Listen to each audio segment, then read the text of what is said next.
Hello, House Calls for Kids family. Thank you guys so much for being here and for tuning in as we talk about common childhood illnesses and what you can do, our special tips at home.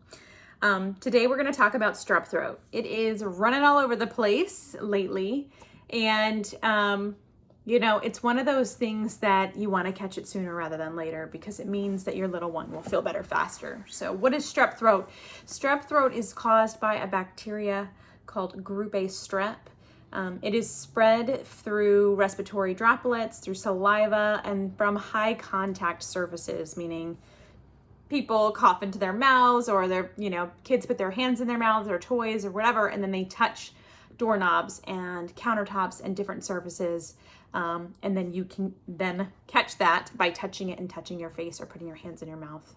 So that's how it is spread. So super highly contagious, especially in school-aged kiddos.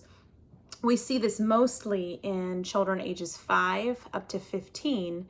And we generally don't see it in children under the age of 3, which is why we don't even test kids under 3 for strep. What else can I say about it? So typical symptoms that come along with strep throat will be sudden onset of sore throat, difficulty swallowing due to pain, fever, sometimes complaining of a tummy ache. Some children can have vomiting.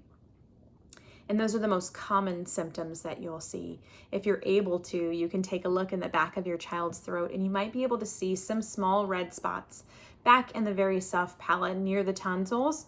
Those are called petechiae. They're tiny little polka dots almost.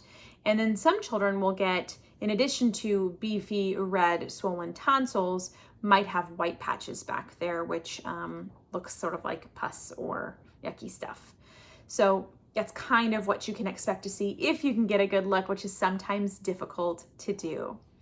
How is the diagnosis made? Well, the best way to make the diagnosis is, sure, we can look at it clinically. However, sometimes viral pharyngitis or a virus can cause the same sort of sore throat appearance and be sort of tricking. At least it's not strep throat, it's caused by a virus, and antibiotics won't make it better. So the best way and most definitive way to test for that is a throat swab, which is a rapid test. And with House Calls for Kids, we do that right at home for people. And the results come back within 10 to 15 minutes. So how is it treated? We treat strep throat with antibiotics. It is one of those things that does need antibiotics because it is caused by a bacteria. And typically children will start to feel better within a few days after being on the antibiotics, which is really helpful.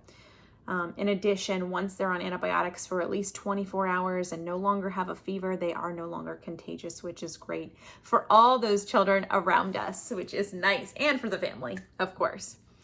Why do we treat strep throat? Well, we treat it because of the complications that it can bring about in our body. So late symptoms of strep, say you missed it, sore throat, thought it was a virus, they can develop a rash that we call a sandpaper rash, which is sort of all over, small bumps on the body that can sometimes peel or be itchy.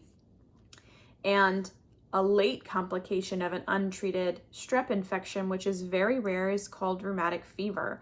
And rheumatic fever is dangerous because it can cause heart disease, which can be lifelong. So it's really important that we catch strep early so that we can get it treated and get little kiddos feeling better faster, in addition to preventing these complications.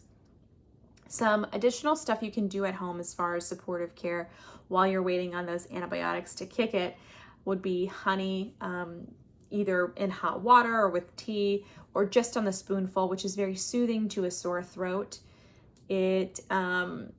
We would also recommend that you use Tylenol or ibuprofen, and you can rotate those to help with fever and discomfort. It's really important to help with pain control so that children are more willing to drink.